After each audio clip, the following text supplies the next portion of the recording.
So here's what we teach in time management. Don't start the day until you have it finished. You've got it laid out. Plenty of room for improvising, plenty of room for spontaneity, but you finish the day and then you start the day. You finish the week, then you start the week. But you shouldn't start building the hotel until you have it finished. Is it possible to finish it before you start? And the answer is yes. It would be foolish to start unless you had it finished. Unique things to remember. Now, here's what now turns wisdom and faith into reality, and that's activity, muscle. The labor, the work.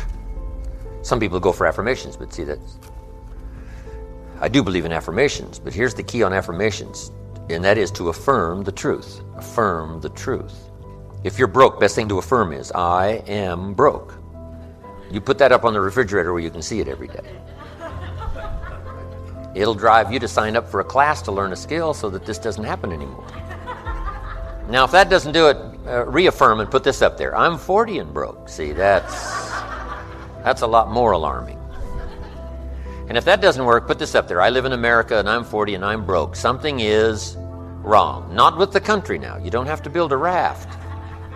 You don't have to build a raft and go to another country. I'd like to ask you to take a look at any place you've got a limitation and ask yourself, when did I decide to accept that limitation?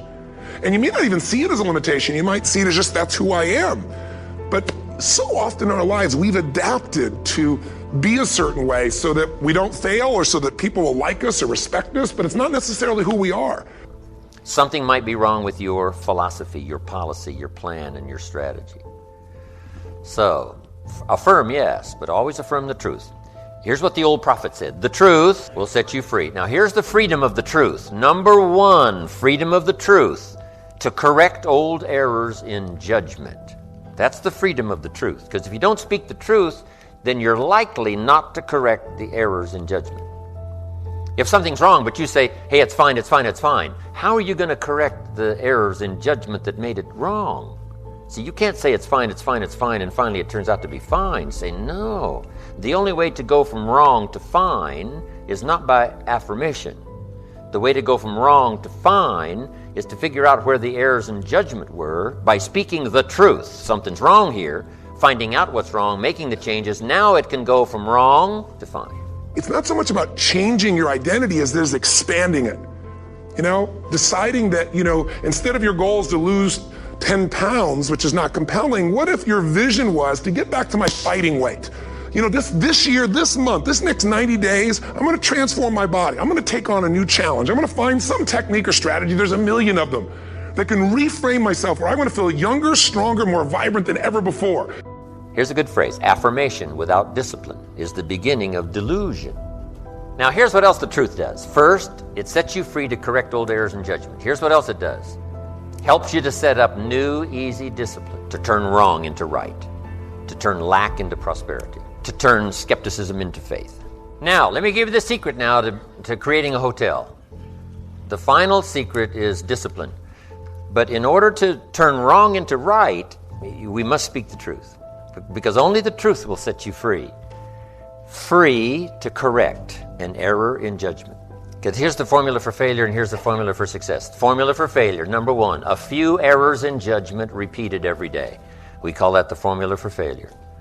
A few errors in judgment repeated every day. Now, why would you repeat an error in judgment the second day? Reason, failure doesn't occur at the end of the first day. If it did, it would be helpful, because then you wouldn't do that anymore. But errors in judgment are so subtle because they don't usually show their results until for a while. But a few errors in judgment repeated every day, and sure enough, you're way off course. You raise the standard and your life changed. Because whatever people have their identity attached to, they live.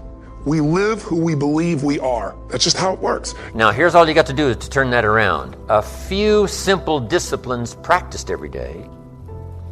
A few simple disciplines practiced every day starts to create success. Not at the end of the first day. The first day is the end of a new beginning. The first day. That you've started a new track. That you've started a new direction. So we must all speak the truth. So affirm the truth. Yes, affirm God is good. Yes, affirm life is full of possibilities. Yes, affirm all the truthful possibilities. But you don't need to try to trick yourself into saying something is okay when it isn't okay. Some people say every day in every way I'm getting better and better. And if that's not true, see, that we call that delusion.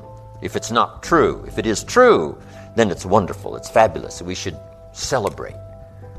But if it's not true, every day in every way I'm getting better and better. See, if that's not true, then it is an affirmation that's destructive.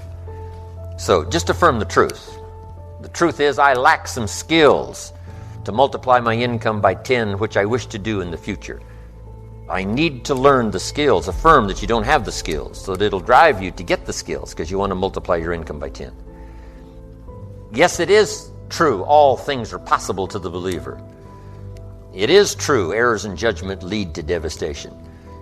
We don't just need the truth. We need the whole truth and nothing but the truth. Here's what we don't need. Delusion. You don't need delusion in order to try to make something out of nothing. All you need is this simple little formula to imagine, because imagination is so powerful. It's the beginning of creating all things that we see. Then faith to believe it's possible. It says what? With faith, everything's possible. Without faith, nothing is possible. So that's a good study to make, creating faith to believe it's possible. But now we deposit faith and imagination into muscle, into discipline. I sculpted my mind and my emotions to get me to do whatever it would take to achieve and to contribute. But to do that, I did it by using my body and changing my focus. I did it by putting myself in a peak physiology and using what I call incantations. Can you train yourself to believe something, yes or no? Michelangelo was a genius, but it wasn't his genius that created this famous sculpture. But his genius was so strong and he believed in it so thoroughly that he picked up the chisel and the hammer. And it was the muscle and the chisel and the hammer that created the sculpture. And without the discipline, there would be no sculpture. But if you take your genius, if you take your ideas and your inspiration and your excitement and translate it into muscle, if you want good health, you can study every book there is and you can believe that it's possible to be healthy. But until you fall on the floor and start doing the push-ups, until you jog around the block, right? Until you start working on your good health, working and laboring. Labor pains, we call it. You know, I'm short on personal experience on that, but the mothers in the room would tell us what? It's a unique experience. But why would an upcoming potential mother be willing to put herself through a rather painful experience of giving birth? Here's why. It creates new life. So add this to your repertoire of good ideas. New life only comes from labor. Now, some people try to create it with affirmation, but it doesn't work. New life only comes from labor. That's why we should devote most of our time to labor, because it's the miracle creator. People who don't believe in themselves, it's not that there hasn't been evidence that they shouldn't believe in themselves. They've had some wins, they've had some goals that came true, they made the magic happen, but they never integrated the win. They never had a good thing happen, and they sat there at the end of the night thinking about that good thing that happened and allowing it to come into their heart, allowing whatever they did to give themselves credit for it, permission to feel good about it, to say, you know what, I did this today. It went well today. That worked today. And to integrate that win, integrate that success, integrate that moment into their heart, into their identity as a human being. What happens is most of us, we knock off the checklist and did it. And 5 years later, after all these did it, made it happen, crushed it. 5 years later, we feel the same about ourselves, the same level of confidence, the same level of belief in ourselves, because we didn't allow those things to enter our psyche, enter our spirit as strength. We had momentum externally, but we didn't have any momentum internally, building our character and our strength. We never achieved that sense of pride or ownership of what we did. We didn't own it, that we did it. So we never got stronger. At the end of the day, just sit down at the end of the day and go, what worked today? What did I do today? What little thing should I allow myself a little bit of credit for? What did I say that was nice or kind? What did I send away that I got done? What did I finish? What goal did I move a little closer to? And just at the end of the day, to allow that to come in. This isn't about just pepping ourselves up and saying, I'm awesome, I'm awesome, I'm awesome, with no evidence. I'm saying, you got some momentum. Integrate that now. Own that. You did the work today. You fought the good fight. You finished the day. You're still alive. You know what you need to go do tomorrow. Integrate that success. Give yourself that credit. You'll develop that strength of spirit that's so important. You will be told your whole life that you need to learn to listen. I would say that you need to learn to be the last to speak. I see it in boardrooms every day of the week. Even people who consider themselves good leaders, who may actually be decent leaders, will walk into a room and say, here's the problem, here's what I think, but I'm interested in your opinion, let's go around the room. It's too late. The skill to hold your opinions to yourself until everyone has spoken does two things. One, it gives everybody else the feeling that they have been heard. It gives everyone else the ability to feel that they have contributed. And two, you get the benefit of hearing what everybody else has to think before you render your opinion. The skill is really to keep your opinions to yourself. If you agree with somebody, don't nod yes. If you disagree with somebody, don't nod no.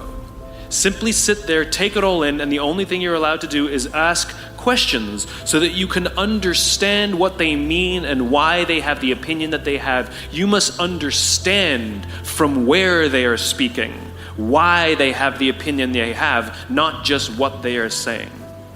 And at the end, you will get your turn. It sounds easy, it's not. Practice being the last to speak.